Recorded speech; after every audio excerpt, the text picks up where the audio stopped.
Om Sri Sai Ram. Welcome to Sri Sathya Sai Loka Seva Gurukulam. Today we are going to see the history of life on earth. This is part 7. This happened to be your last presentation in this chapter. First we will see the answer for the home assignment 6 which I gave it in the previous lecture. What are the main points of Darwinian theory of evolution? Here I have listed 2 points. The living beings are related through ancestry. Second point is natural selection causes the diversification of species from ancestor.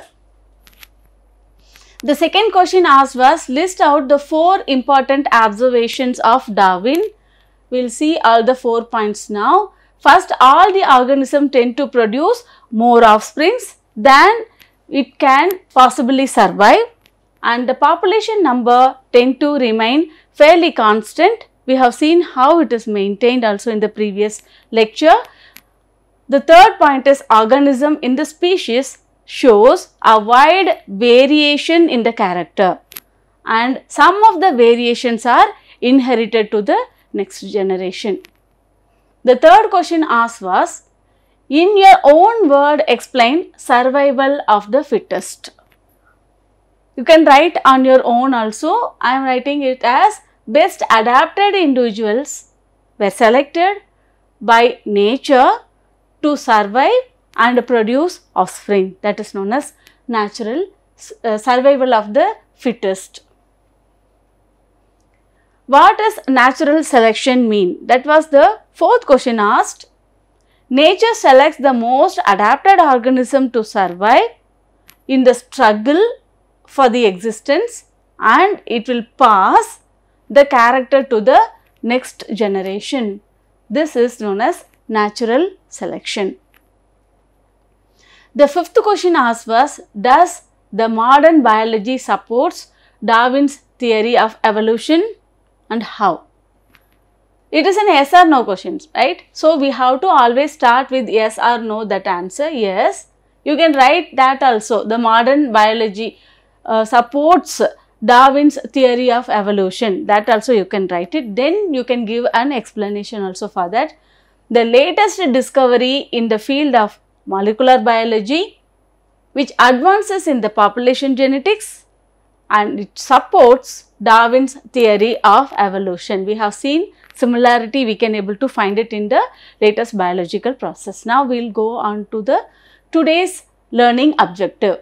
We have 3 learning objectives today. First, we are going to study the levels of organic evolution. Second, we will study about the major events in the history of life.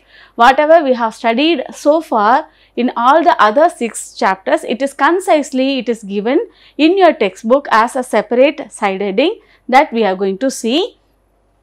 The third is the stages of human evolution.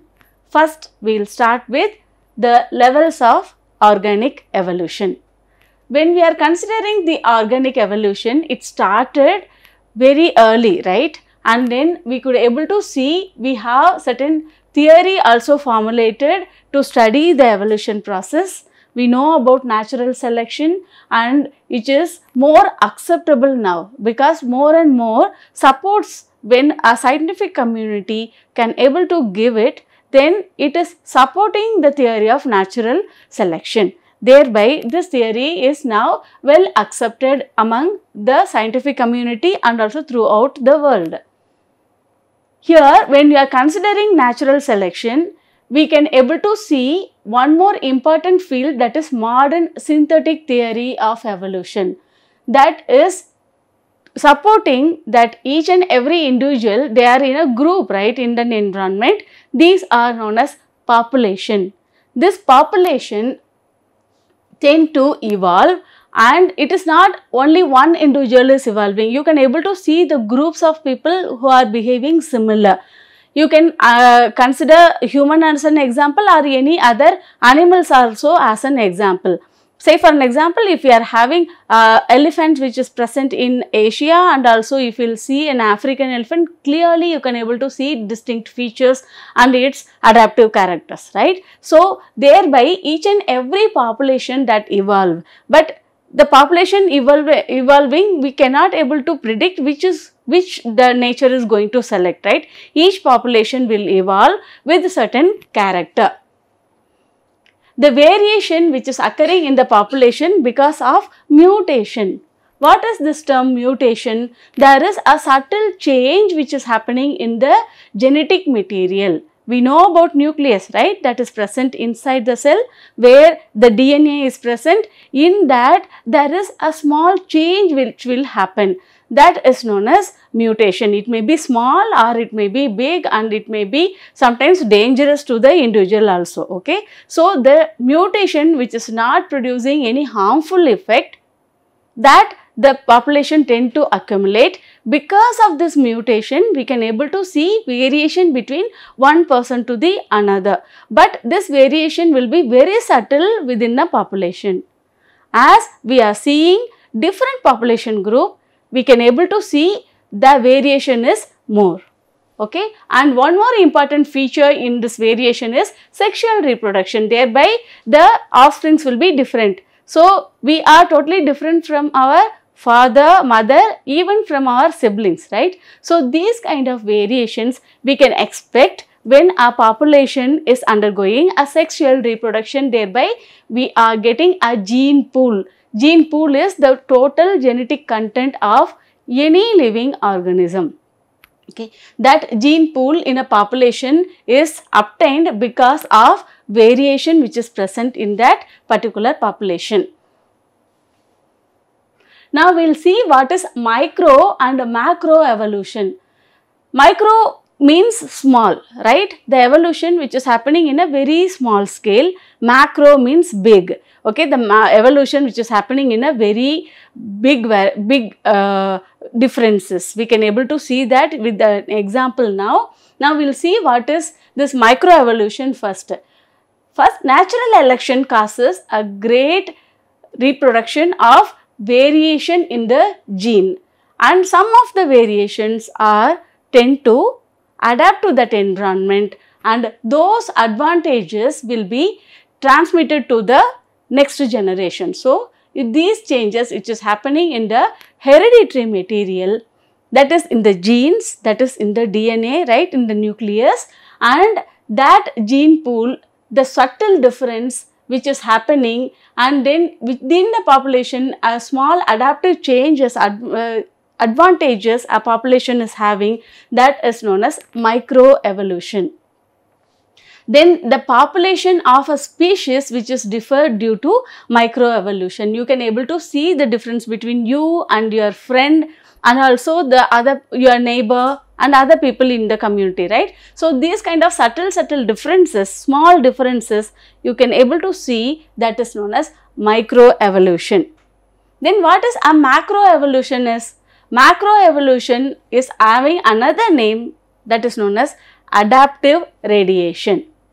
Okay. In that, what we are going to see, the evolution which diversify the level in the species and also in the genera. The species in the sense they are interbreeding population. So, in that we can able to see the differences, or between them also we can able to see the differences. Okay. For that they are giving an example of a dinosaur. In the dinosaur we can able to see a fast runner, and we can able to see a swimmers, and also we can able to see a flyers. We have the three different category of dinosaurs which was existed earlier, right. So, these are some of the differences which happen due to macroevolution or adaptive radiation in that population. In mammal also you can able to see that, right. Some of the mammals are flying like bat, some of the mammals are laying egg like platypus, and some are swimming, right, like a whale. And then we human and many other animals who are living in the terrestrial environment, you can able to see the cheetah and all, right, all are mammal, and then you can able to see the all are belonging to mammal even though we are having differences. So, this is known as macroevolution. Microevolution, which is happening within a population, between the individual of the population. Macroevolution happens in that entire population, the different kind of array we can able to see, the differences we can able to see in a group of individuals who are living in that community. Now, when we are going to the next thing, we are going to study the major event in the history of life that we have already studied in detail in all the other classes. So, I will quickly go through that. If you have any doubt in any of this point, you just refer to your previous lecture. Now, we will see all the different life forms evolved gradually. Radiometric dating shows that the fossil which we can able to get is 4.5 million years ago, and during which the life on earth originated. And the geologists have given the name for different periods of the earth that we will see in the next few slides. And unicellular prokaryotes were exclusively present, that is the early life form which was present 3 billion years ago. The dinosaurs ruled the earth during the Jurassic period, that is 150 million years, and become extinct 65 million years ago. The appearance of eukaryote, which happened in the Cambrian explosion and which happens 505 to 544 million years ago. 200 million years back, there was no birds, there was no flowering plant which was existed on earth. Then just 2 million years later, human arrived to the earth. And if you will consider the entire lifespan of the earth as 24 hours life cycle, how we are having a day and night, then human entered into the earth just a minute ago. If you will consider the entire thing as 24 hours, you can imagine human came very recently to the earth. And now we will see the geological time scale. Here geological time scale is divided into era, period, epoch, age, and we will see the major event which happened during that particular time. In the first era is Cenozoic era. It is divided into two periods, Quaternary and Tertiary period. In the Quaternary period, that is the more recent time where the history we know about the human and the earth, and then we have the next epoch in the Quaternary period is Pleistocene. In that we can able to see the ice age and humans started appearing. In the Cenozoic era, we have the next period, that is Tertiary period, where it is divided into 5 epochs: Pliocene, Miocene, Oligocene, Eocene and Paleocene. These are the epoch which was present in the Tertiary period, during which we can able to see from the bottom the major radiation of the birds and mammals taking place, and then we can able to see angiosperm which dominates and mammal also diversifying in Eocene, and in Oligocene period the mammal order originated, and then in Miocene we could able to see the radiation which is present in the mammal, that is the mammal started evolving and it could able to get more different varieties of the mammal. So, radiating into different category, and we can able to see the angiosperms. Angiosperms are the plant species. And then we have in Pliocene, ape-like first humans started appearing on earth. Then when we are dating back, we are going back, we can able to see this Mesozoic era during which dinosaurs ruled the earth. It is divided into Cretaceous, Jurassic and Triassic period, and during which we could able to see the dinosaurs and also gymnosperm and the flowering plant started appearing, and dinosaurs also extinct during that period only.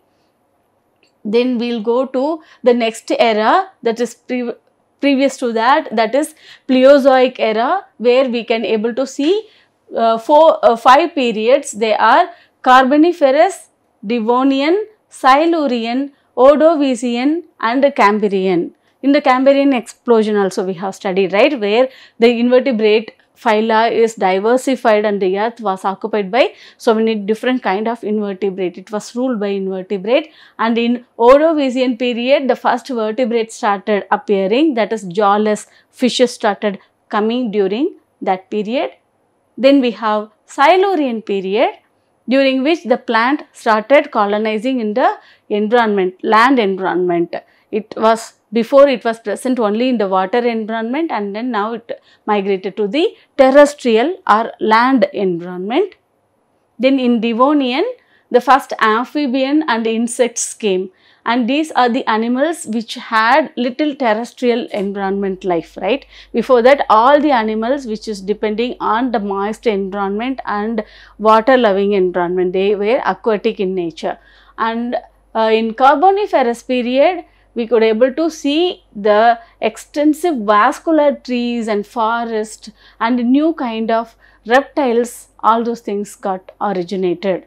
And before that, we have an era, that is Precambrian era, during which the earth originated 4,500 million years ago. Then 3,500 million years ago, origin of life started.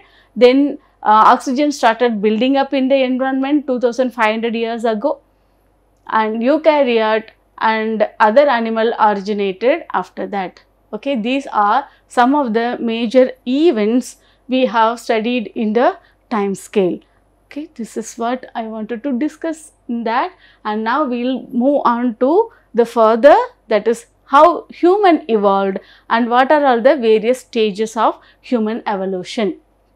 Here, when human evolution started, that time the first ape-like animal or the ancestor of human, they were all living in the forest environment. When those animals were present, the entire earth was, it is covered by trees and it was covered by forest. So, we can able to see that the animals and the primitive or the ancestor species which was living in the tree.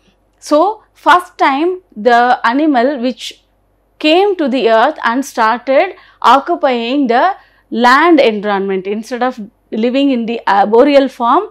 Arboreal means in the tree, it is just put his foot down on the earth. So, that had happened, and then during the last glaciers is the ice age during which the entire earth was covered by ice. When it was ended, that time only we can able to see the human evolution began. And the surface is covered by forest, and then so the ancestor, it believed like it living in the tree is much safer than coming to the terrestrial environment, right. The common ancestor for ape and human, they were living in the arboreal form. They came out from that environment and they were still walking with the four limbs, that is using four limbs and hind limbs.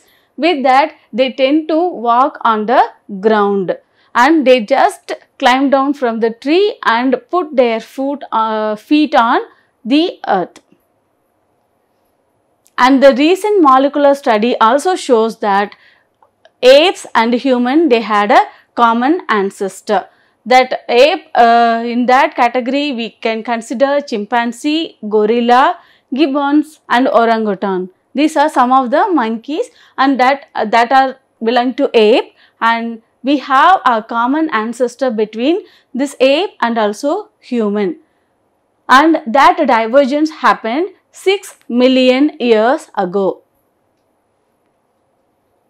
Now, in human evolution, what is the most important character is they are erect. They started walking with the 2 feet and then they were having a gait. Gait means walking pattern. They have bipedal gait. Bipedal, bi means 2 and then 2 leg, using that they started walking. So, it is known as bipedal. So, they started walking using their leg, that is using only 2 legs, and they acquire very large brain. That is the major advantage and leads to the human evolution.